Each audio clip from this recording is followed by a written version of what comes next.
இன்றே டவுன்லோட் செய்து உங்கள் ஃபேவரட் ஷோக்களை என்ஜாய் பண்ணுங்க. என்னங்க இப்போ என்ன? நானும் உங்க கூட வரேன். நான் தான் வேண்டாம்னு சொன்னேன்ல. வருவா. நான் எங்க போனாலும் அங்க வரணுமா? என்ன குரல் ஒசருது? சளி பிடிச்சிருக்கா?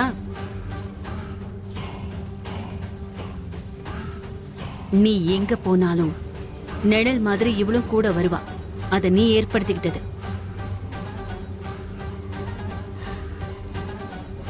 ஆமா, உன் கூட வர்றது உன் பொண்டாட்டி தானே? அதுல என்ன பிரச்சனை உனக்கு? ஏன் போக கூடாத இடத்துக்கு அவ பார்க்க கூடாத நபரை யாரையாவது பார்க்க போறியா?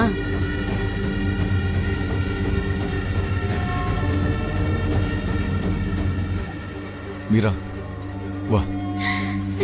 நான் போயிட்டு வரேன். நீ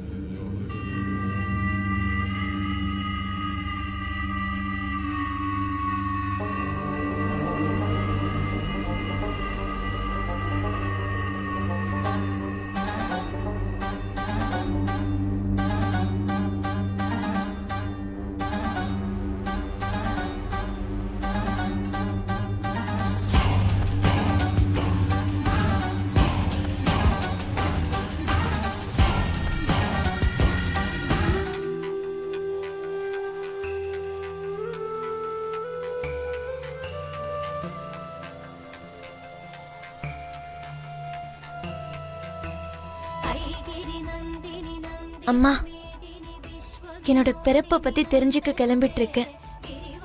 அந்த பொம்மை ஃபேக்டரி இருந்த ஊருக்கு போனா நான் யாரு, என் சொந்த பந்தம் யாருங்கிற உண்மை தெரிய வருங்கிற நம்பிக்கையில போறேன். எனக்குன்னு யாருமே இல்லை, உன்னை தவிர.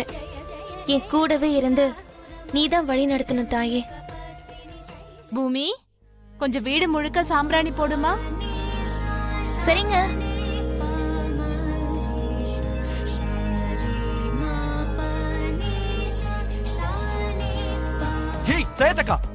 என் பேரு பூமி. உன்னை பார்த்தாலே இப்படிதான் கூப்பிடணும்னு தோணுது. என்ன புகை இது? இது புகை இல்ல, சாம்பிராணி. இத சுவாசிக்கிறது உடம்புக்கு நல்லது. என்னத்த சுவாசிக்கிறது? ஒரு நிமிஷம் எனக்கு மூச்சே விட முடியல தெரியுமா?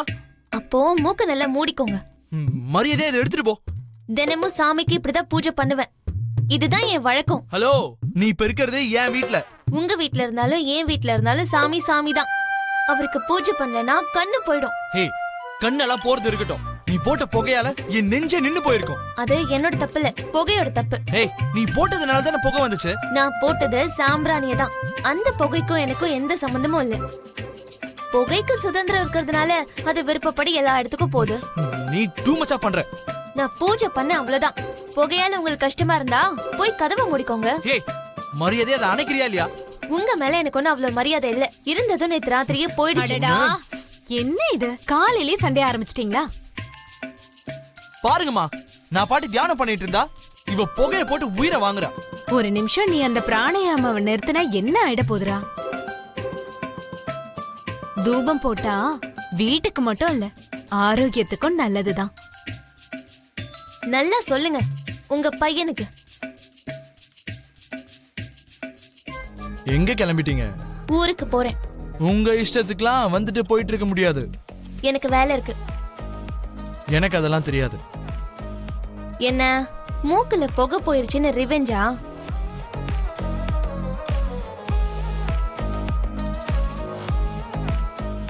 மூணு மாசத்துக்கு இங்கதான் இருப்பேன்னு நீ அக்ரிமெண்ட் போட்டிருக்க. இருக்க. நான் ஒரு வேலையை முடிச்சிட்டு வந்துடுறேன். முடியாது.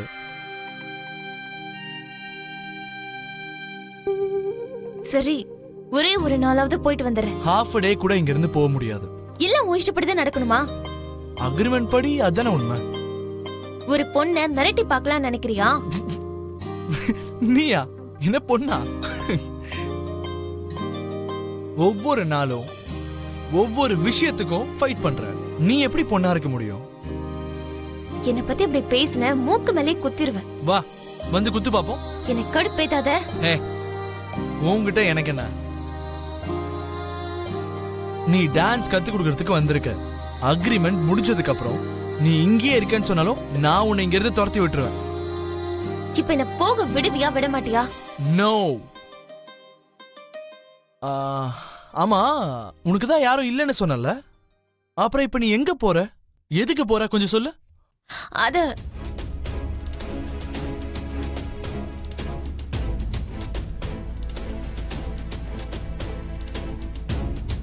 புருஷனும் பொண்டாட்டியும் கண்ணு மூடிக்கிட்டு 3 தடவை கோயிலை சுத்தி பிரதட்சணம் பண்ணா வாழ்க்கையில எல்லாமே நல்லதே நடக்குமா? புருஷன் பொண்டாட்டி 2 பேருமே அந்யூன்யமா இருப்பாங்களாம். ஆ, அப்படின்னா 3 இல்ல 30 வாட்டி கூட சுத்துறேன். வாங்க.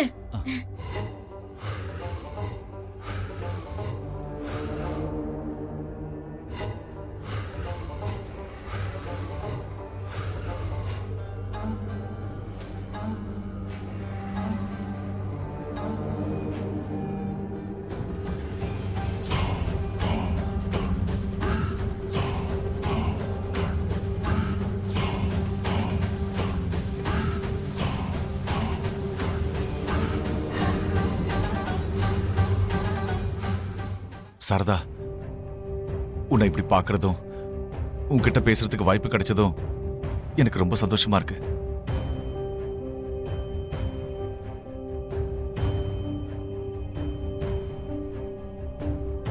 நல்லா இருக்கியா?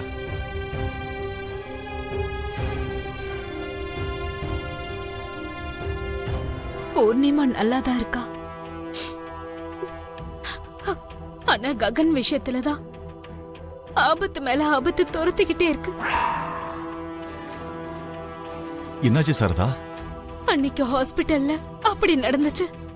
நேத்திக்கு பில்டிங் மேல இருந்து சிமெண்ட் கல்லு அவன் தலை மேலேயே விழுந்திருக்குமா?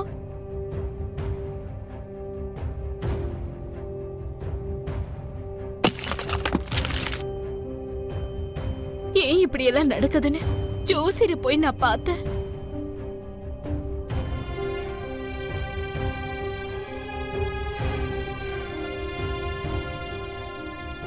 உங்க பையன் ஜாதகத்துல மரண கண்டங்கள் புருஷம் பொண்டாட்டி 2 பேருமா சேர்ந்து இந்த ஹோமத்தை நடத்தினா புருஷம் பொண்டாட்டி 2 பேருமா சேர்ந்து ஹோமத்தை நடத்தினா